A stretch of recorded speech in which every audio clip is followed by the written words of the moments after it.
Hi, my name is Liz Fong-Jones, and today I'm joined by Tamao to talk about how we can improve the environmental impact of our services and to have that take as little time as possible thanks to the flexibility of GitOps.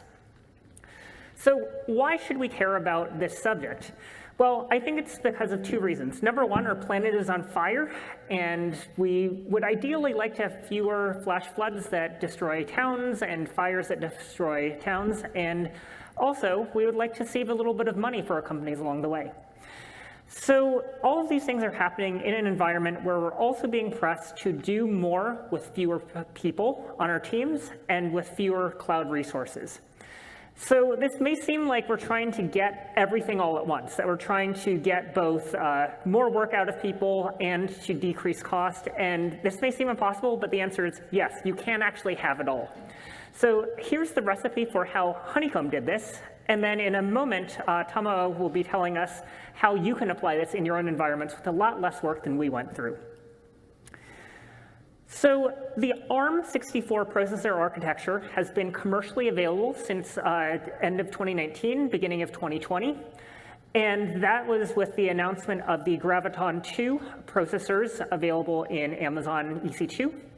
And since then, it's expanded to a lot more cloud providers. Basically, any major cloud provider will support this, whether it be Azure, whether it be GCP, whether it be Oracle or Equinix. All of these cloud providers support it, and many of you have Mac OS devices that are actually ARM under the hood. So I was originally a little bit skeptical of this because it was December of 2019, and Amazon did the song and dance up on stage and said, oh, right, like this is going to be great, it's fantastic, it's going to save you money. You might need to configure and change your software. It's like, okay, well, if it says on the tin that it's going to be 30% better, that seems like it might be worth it because it turns out that a large portion of Honeycomb's costs relate to our cloud bill. But why isn't this just the default across the board? Why isn't everyone using ARM64? And the answer is that it took us a while to get here. That for a very long time, there was a proliferation of architectures in the 1980s and 1990s. How many of you remember using PowerPC Macs? PowerPC Macs, yeah. So it didn't used to be all x86 focused, but eventually x86 won in the early 2000s, and everyone was just using x86 as their default. All the scale-out software and hardware is built with x86 in mind. But what changed was two things. Number one, mobile phones came onto the scene and demonstrated there is a need for more power-efficient compute, and they were willing to rewrite how software is developed. And number two, we stopped having dependencies upon purely closed source platforms, and we started to have the ability to compile our own software from the base level upwards to get working systems that we could build on. So how ARM achieves the results compared to x86 relates to its efficiency. ARM is fundamentally more power efficient and therefore lower expense to operate for cloud providers, as well as having lower licensing costs.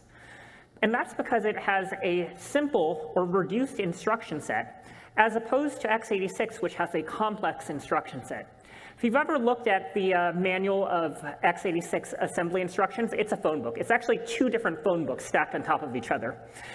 And it turns out that in order to translate that into what the processor is doing under the hood, it needs a lot of its die dedicated to doing that translation. Whereas an ARM processor can just have a one-to-one correspondence of decoding instructions to executing. So when you're buying one virtual hyperthread on x86, you're actually getting half of a real executing core. And when your system gets more than 50% saturated, it turns out that your latency will really, really severely degrade on an x86 machine. So by kind of saying, we're going to throw out the rule book, we're just going to go with a simple reduced instruction set, and we're going to have this one-to-one correspondence of virtual CPU to executing cores, ARM has been able to deliver better performance. So Honeycomb has been an early adopter of this, and this has really enabled us to scale economically. So I'm speaking to you in my capacity as field CTO at Honeycomb, and I had to insert a good, fun little joke in there. So was it worth the risk? So fundamentally, Honeycomb's job is to transmute data collected using OpenTelemetry, which is a sister project under the Cloud Native Computing Foundation. So our customers send us millions of data points per second about what's going on in their systems. And our job is to ingest that data and to make it queryable at runtime as quickly as possible so that users can debug what's happening inside of their systems. So fundamentally, we care about, yes, lowering costs, but at the same time, we cannot break the system for our customers.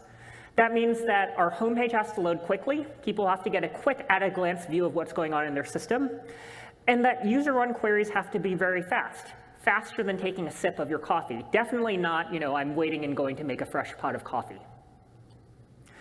So by adopting ARM64, our hope was to be able to lower costs, improve performance, and to make sure that we are continuing to deliver great reliability. So how did we actually do this? Well, we wanted to make sure that we were going to be able to interoperate for a while and run both architectures in parallel and eventually condense onto whichever one made the most sense. Spoiler alert, it was ARM. And we did this all while growing by a factor of 10, both in terms of data ingest, as well as in terms of the amount of queries being run against Honeycomb over the trailing 3-year period. So how did we adopt this while while the car is moving and on the road? The answer is we started in the lowest possible risk environment. For instance, internal dog fooding environments rather than full production environments.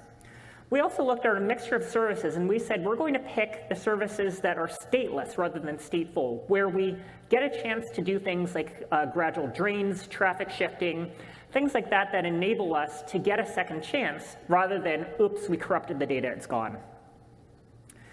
So Shepherd for us is that ingest service that transmutes incoming OpenTelemetry formatted data from our customers into and stores it and persists it into Kafka.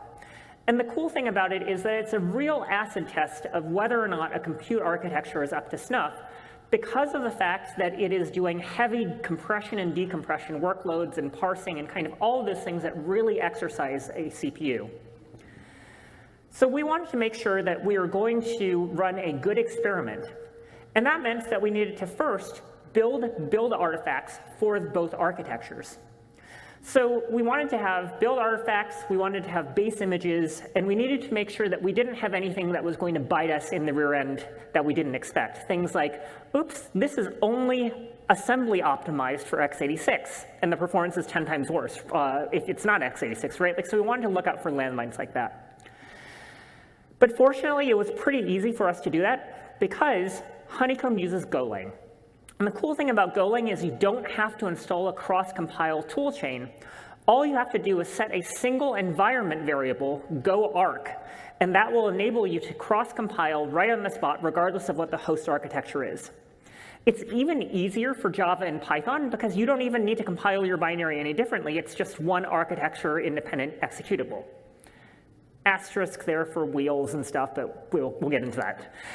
But do not pick C++ as your first thing that you want to try running on ARM. So assuming that you have build artifacts that are built for both architectures, either as binary files or as Docker images, then the next step is to go ahead and actually try running it in production. So that's what we did. So we went ahead and said, OK, we're going to try running one machine, then we're going to try running 20% of machines on ARM64. That first machine was actually pretty easy. That just took a couple of afternoons of reconfiguring our build system. But then things got a little bit hairy. Because while we do practice GitOps at Honeycomb, at the time, in early 2020, when I was doing these experiments, we were not using Kubernetes at all. Everything was managed using Terraform Cloud, which meant that, yes, we were doing pull requests to update things, and then you would go ahead and have Terraform Cloud synchronize the EC2 instances and auto-scaling groups. So when you went from one instance to suddenly needing to tune up to 10% or 20% or 100% of instances, oops, that didn't work, scale it back down, right? Like suddenly each one of those things was waiting on a full Terraform read the state, synchronize with production, and apply cycle. So it was very slow and a little bit painful. But we did get there. It just took a lot of effort.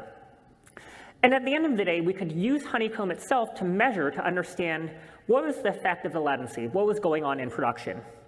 So specifically, what we saw was that the latency on the ARM64 instances stayed absolutely rock solid flat, regardless of what the load was on the instances, whereas the x86 instances were seeing up to 10 or 20% degradation in performance as load increased throughout the day. So was that a sign that we were only getting about 10 to 20% performance improvement rather than the 30% that was promised? No. That was a sign that we are not pushing it hard enough. Here's an example of the CPU plot showing that in our CPU utilization, that an x86 instance running at steady state will max out at about 85% utilization before latency starts to degrade, and that there's a significant difference between the maximum CPU utilization versus the median. So there's only so much that you can push those instances. For comparison, this is what, there we go. For comparison, this is what ARM looks like, whereas the distribution of CPU utilization is much narrower, which means that you can drive up the median CPU utilization without maxing out and causing requests to stall out.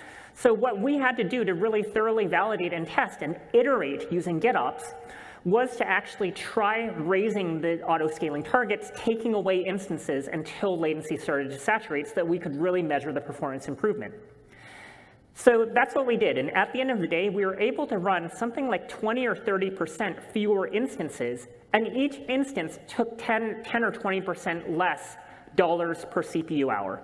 So I think that's pretty incredible, right? To be able to kind of take your architecture that's running, built originally for only one architecture, to do a trial with a different architecture, scale up and down from 0% to 10% to 100%, and then back down, and then to eventually turn it on in production.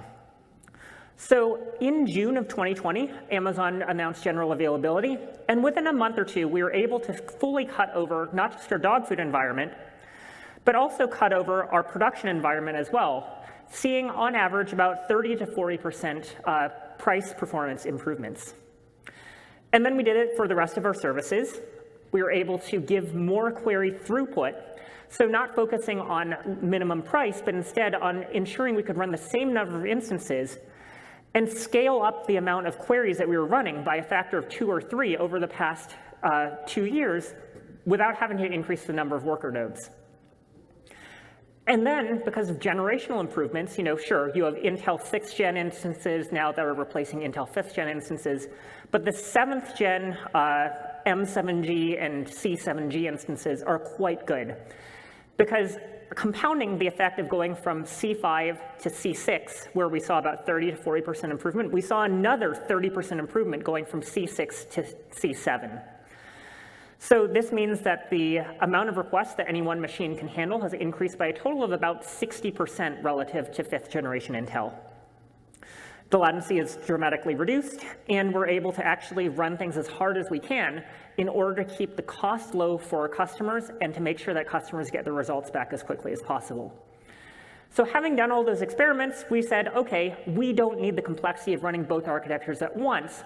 We can just turn off all of the x86 servers. Everything is ARM now at Honeycomb. With one exception, which is sometimes you have capacity constraints, especially in AWS Lambda, so we've kept kind of a feature flag to toggle the amount of Lambda executions, but it's set by default to 99% ARM64. But that took a while to do, right? Sure, compiling it and running it for one machine, that took a few afternoons, but getting it running across all of production, that took several weeks to several months to actually get running and roll out across all of production. So now I'd like to hand things over to Tamao to talk about how you might try one of these experiments and have it take not weeks, but maybe a day or two. Cool, thank you. Such perfect timing. So I'll put my timer here. So what we're really excited here to show is that GitOps with Flux, here we are at GitOps Con, when actually Liz was saying this activity that took many, many months, you might actually be able to complete in a day if you have this correct setup. So we're really excited to show this and are sharing from people in the community who are starting or on different parts of this journey. So some basics. My name is Tamao Nakahara. I work at the company Weaveworks that created GitOps, which was inspired by our key project Flux. And so we've kind of gone on this great journey because this has led to now this type of event, GitOps Con, and it's usually at KubeCon, where a lot of people are still new to Kubernetes, even there. I'm just gonna cover some basic things, and even for those of you who might know this, hopefully it'll add some nuances, especially within the context of ARM64. So I'll kind of cover what's GitOps, how does it work with Kubernetes, especially with Flux, why you should trust this, and how it'll work for this. So GitOps is a term that our CEO, Alexis Richardson, coined in 2017. We had created Flux as, for our own needs as early adopters of Kubernetes, but we're an open source first company, so we had it out there. And around February 2017, our CEO put out a blog post saying, I'm noticing, as prevalent as Git is, Git, the open source version controlling software, people are using it for perhaps this concept of ops. And that was in February, and in about May that year, I went to the first Helm Summit, and it was really amazing how everybody was just saying GitOps, GitOps, GitOps, as if the term had existed for many, many years. So I thought, wow, this is really catching on, and I think there was even a tweet of like, oh, I had a really complex term for that. I should have thought of GitOps. Kind of like observability, right? Everyone is saying it now. Exactly. And so one of the things we often describe it as is operations by pull request.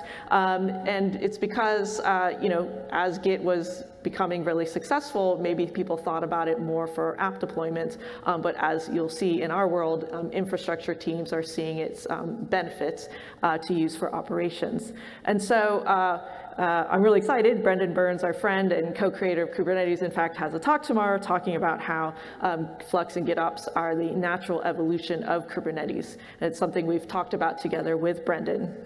So why is that? So I'll explain some of the basics, because even people who are in our space sometimes get this a little bit confused. And so an added note, Liz was adding that there are different flavors of GitOps in terms of sort of reconciling with Git, but Liz's quote, Flux is responsive and faster, especially in this example, so we're excited to share it. So here's where they're the different parts. So Kubernetes does the reconciling, right? So it takes what's in the manifest, often a YAML file, as the single source of truth, as the state of what it should be, and it'll make the change. What Flux does really well is that it keeps an eye on the repo that has that YAML file, and when there's a change to it, it says, hey, Kubernetes, we need to start the GitOps process. So there's various aspects with it, and because of that, it's a pool-based model, and there are a lot of security and other benefits that come with that pool-based model, but at the same time, since Flux is kind of checking often like every minute, we're taking lots of steps to make sure that there are different ways that we can minimize the resource consumption. So there's different movements going on right now, like if you know that everybody in Europe's going to be gone for a week and there won't be any changes, are there ways that we can alert that for development clusters, and definitely, for example, with ARM64, we're really excited about that. So the key thing here is that Flux ships with multi-arc images, so ARM64, ARMv7, and Intel AMD 64, which makes this a much easier process that we'll show. So basics, if you haven't heard of Flux, we've shared a little bit at the keynote how it was really important for us as this thing that we built for ourselves and put out in the open was gaining traction, being used by some pretty serious companies. We wanted to make sure that it was part of our key strategy to make it legitimate within a foundation. So our company is part of creating the Cloud Native Computing Foundation, which is in the Linux Foundation. Flux is a graduated project, which is the top level if you don't know what that means. And these are just some of the logos of the types of companies that can trust Flux because it is engineered fantastically with scalability, security, and such, and many other like financials and telco companies that can't add their logos are deeply, deeply using Flux. And what's really exciting is that you might actually already be using Flux, you just don't realize it, because the key cloud providers like Microsoft and Amazon already have Flux as their chosen GitOps tool to give GitOps to their customers. There's a talk, I think, later about GitLab's now use, as they'll be developing more, having Flux be their embedded GitOps tooling, and many, many more. The company that I work for, Weaveworks, we have Weave GitOps, and what's really important about our open source strategy is that, sometimes you have open source that's kind of made weaker so that the commercial seems better. Well, in our case, Flux is completely full force. A lot of the users will testify to that. And it's also extremely unopinionated. And so that's why people come to people like us or Microsoft or Amazon, whatever, to have like the abstraction layer that we need, that they need to do it safely. Or like in our case, we have 7-8 years of Kubernetes experience that's baked into how people can use Flux. So those are the things that, like, if you want the open source, it is full force. And yeah, please check out the QR code for all the talks that we have this week. And I'll do a quick mention. Progressive delivery is a fairly new term. It's an umbrella term for like canary, AB, blue-green, so we don't have to repeat that. It's becoming a common term. So within Flux is a sub-project that does that doesn't require Flux, but is optimized for Flux. And the reason I bring it up is that Flagger, which is the sub-project that provides this, sits between Flux and Kubernetes, such that, when Flux says, oh, I noticed that there's a change in the manifest, Flagger can be there in between and say, okay, well, let's redirect traffic slowly, and we'll also take metrics from things like Prometheus or Datadog, whatever it is, to make sure that the deployment is successful based on your thresholds. It's like, okay, it looks like it's going well, another 10%, another 10%, and until you complete it. And if it isn't successful, if something's awry, then you can roll it back. So especially which would have made my life a lot easier, as opposed to manually switching over 10 or 20% of traffic at a time, doing one git commit at a time, by kind of saying, this is where I want to get to, system, just run it itself, and roll back if there's a problem. Yes, so that's why lots of people and other speakers here will be talking about how excited they are. So we're really glad that we have that as part of Flux. And so one of the questions I had as we were talking about this, so would this be just to migrate to ARM64? Would there be examples in which maybe you move back and forth? And I think Liz was saying, like maybe you have some compute loads, you're mentioning Lambda, that you might want to move back. So it's what makes GitOps so easy, and I'll show in the demo, is that it's a fairly quick and basic process, and so you can have that kind of flexibility. Cool. So with that, I will go to the demo. And just a quick caveat here. So this demo and this example does require that you make sure your CI is set up with multi-arch. So that is one basic thing.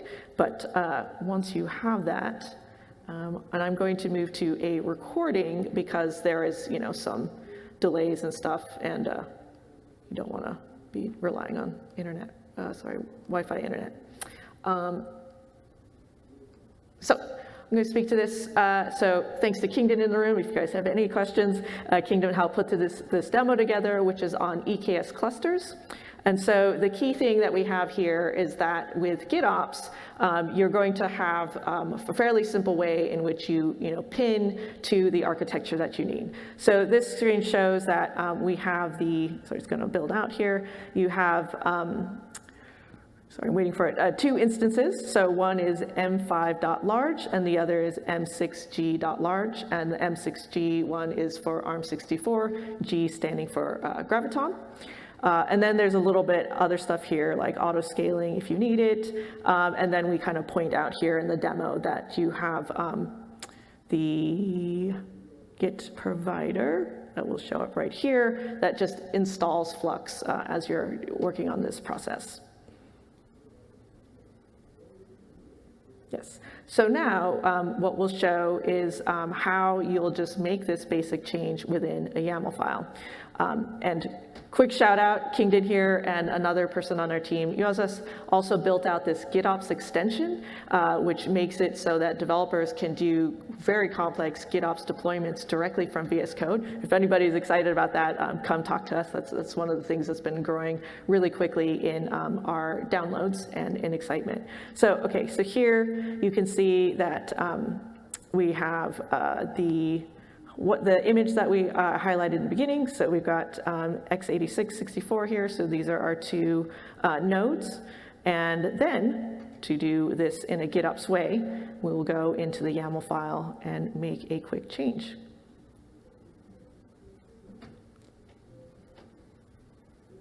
Okay. So here we are. In this case, we have a customization.yaml file.